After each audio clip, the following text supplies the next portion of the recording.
Hi, everyone.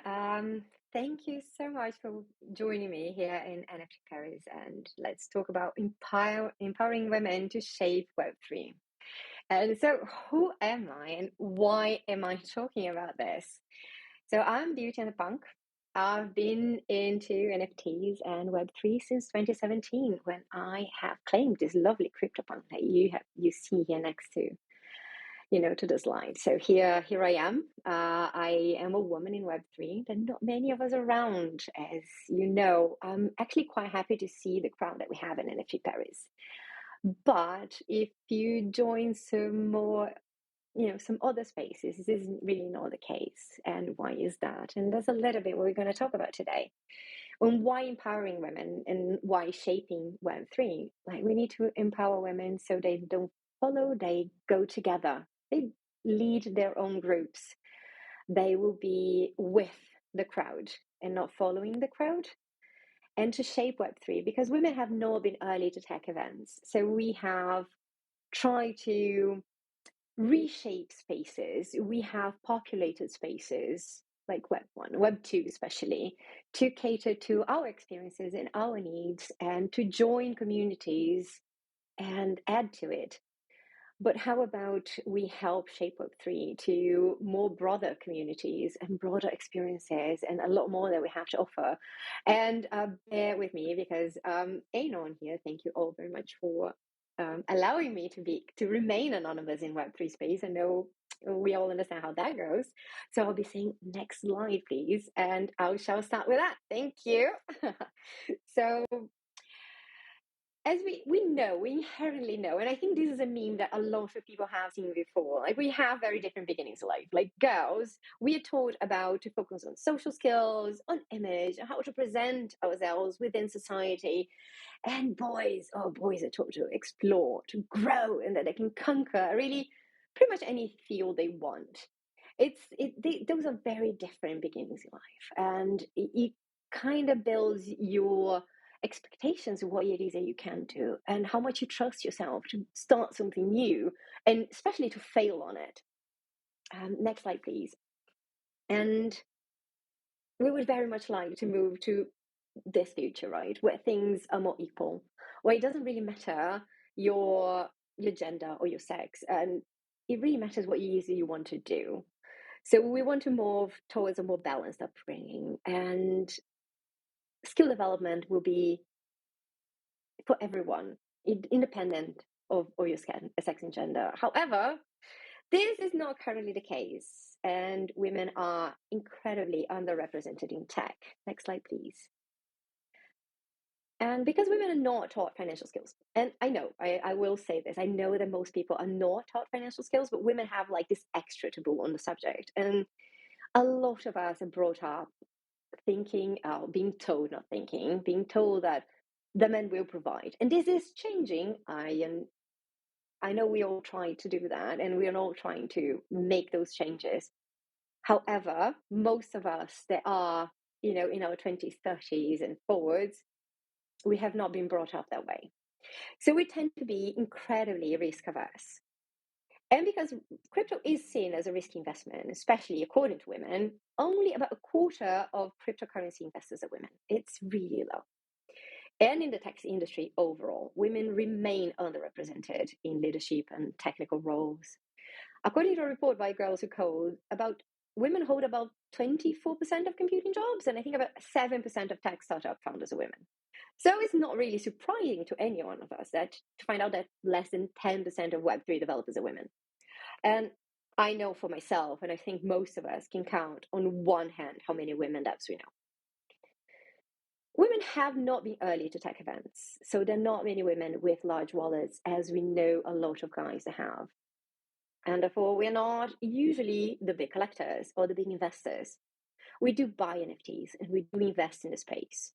And I know for myself, and I know a lot of women that would like to buy and do a lot more in the space. So I think very Web3, and anyone that knows me or have seen my Twitter profile knows I love memes. So I think this wealth of all three really sums it up. Like we gotta pump those numbers. These are very rookie numbers for the space. And we're trying to get there slowly. There are a lot of initiatives, and this is what I'm talking about today. They're trying to change that.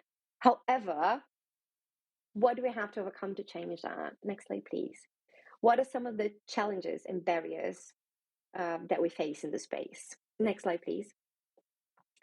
So we talked a little bit about why women don't join tech fields. Maybe because they don't want to, mostly because they never thought they trusted that they could do it. But even when we do the places represented in the images here, and these are DevCon images from the past couple of years, do they seem like an easy environment for women to join, especially if there's one's shy or a little bit of an introvert? I know it's not my case. The people have met me in this event have seen that I'm not shy and introvert, but that does not apply to most of the people actually, especially in tech. And not having people who share your life experiences around you makes it more difficult to connect, especially on a deeper level. And it's human. We all need that to belong. And then there are the well-established gender bias, which can manifest in various ways, such as a lack of female role models, unconscious bias in hiring promotion, and stereotypes about women's abilities in tech. Because such as just like women were not told that they could get into tech, boys were not told that women could get into tech.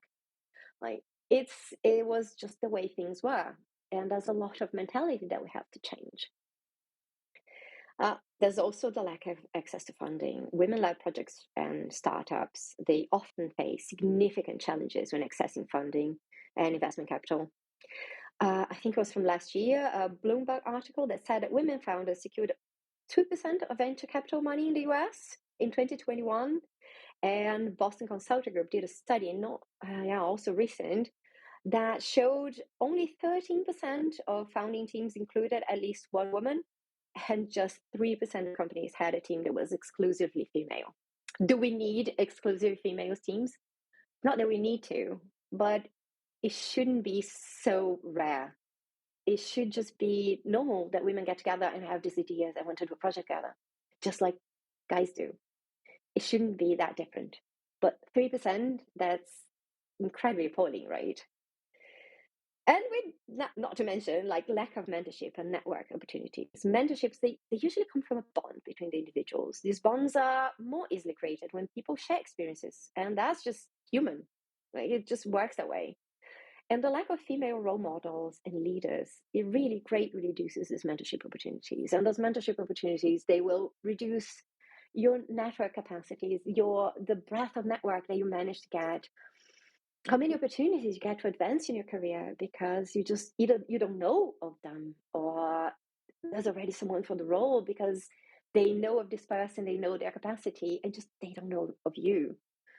There's just so many ramifications that come from these challenges and barriers that women face. And again, what is it that we can do to change that? Next slide, please. So we are RiseDAO. What it is that we want to do. We want to do courses to onboard and train women, tell them about Web3 and what it is they can do on Web3, and let them choose that and be trained to do it. We will start with presential courses to connect with the groups. We're all DJs here, right? We all know how much fun it is to have contact online.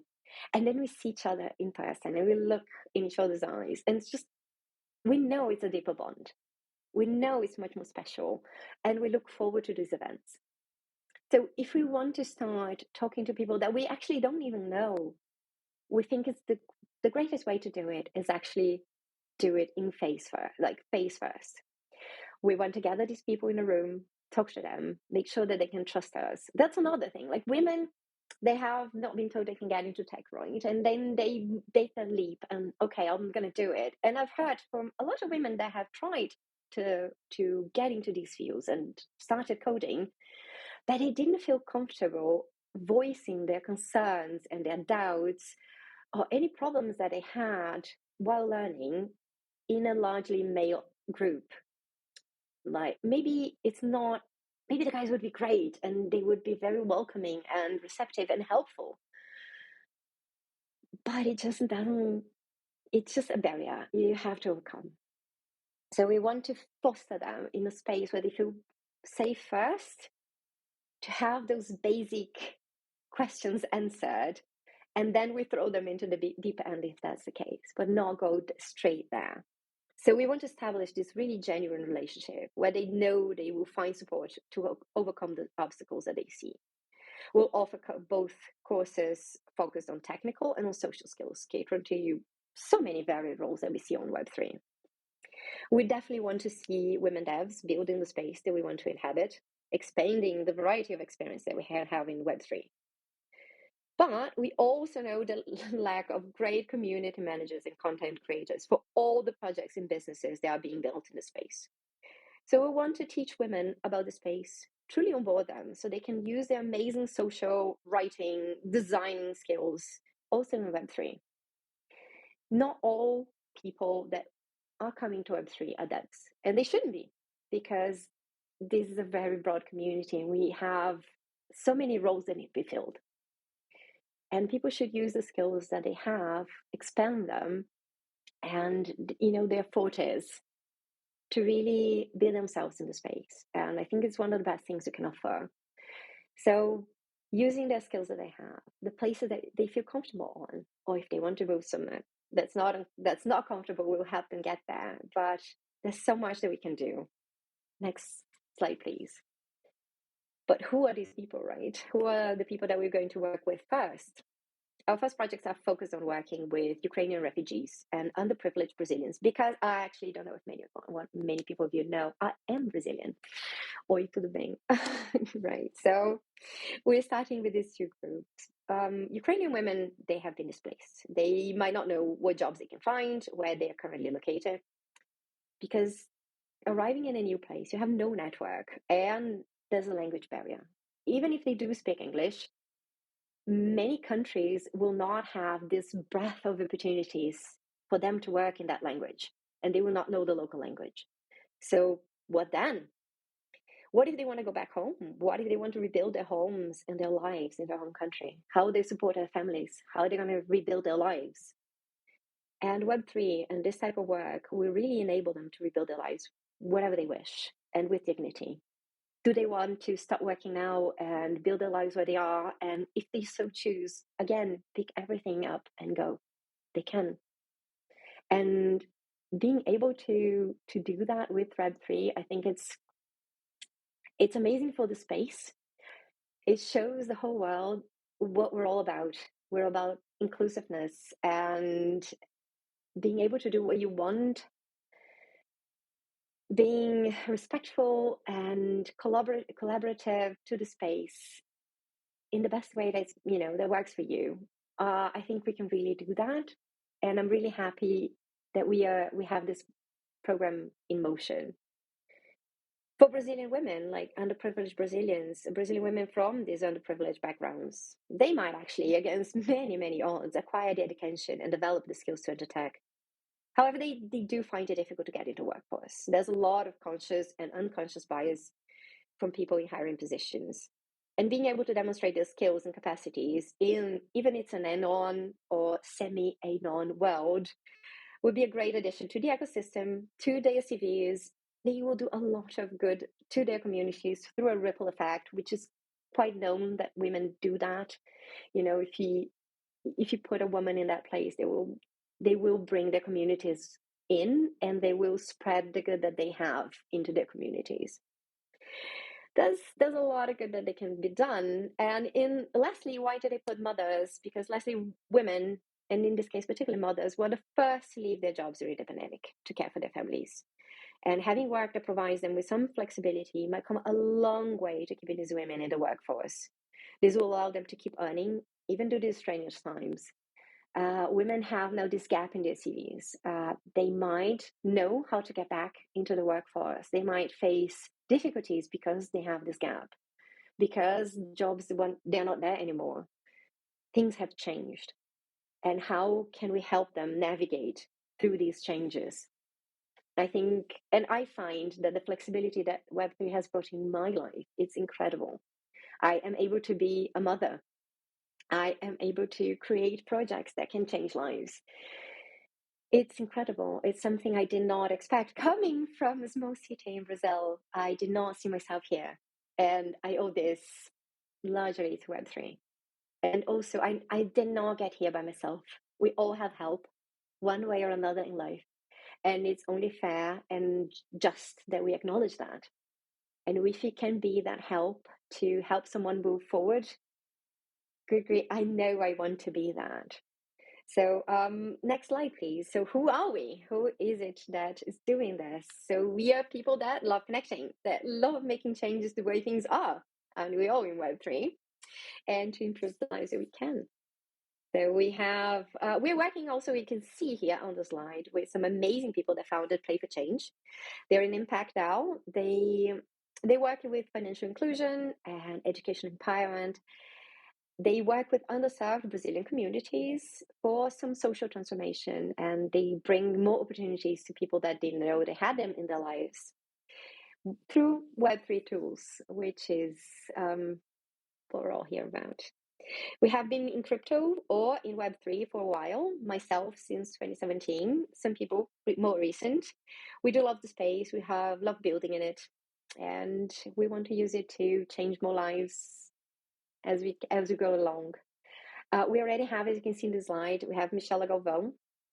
She is from an underprivileged background. She is a Black Brazilian from the outskirts of, big cities. And she managed to, through a lot of work and study, through DeFi, to get out of that environment, to improve her life. And what she's doing now and helping us do is just to bring more women out of these underprivileged scenarios and show them opportunities to earn a dignified and decent living in Web3. So I'm very happy to have Michelle with us as well. Next slide, please.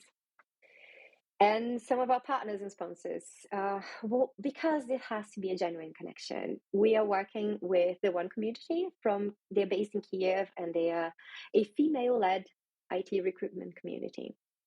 So it's not just because we're women that we're just going to put out a call for Ukrainian women and that they would trust us and they would be really onboarded. We don't want to just give a course and it was a pleasure to meet you.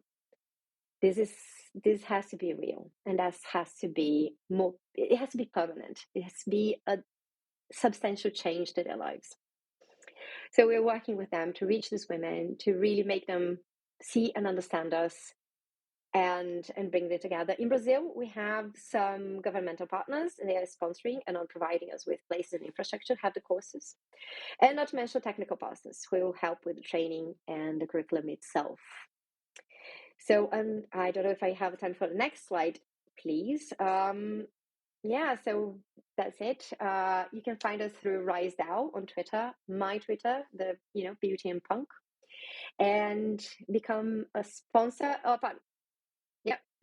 partner and sponsor to help us move this further along and empower more women into Web3. Thank you so much for joining me.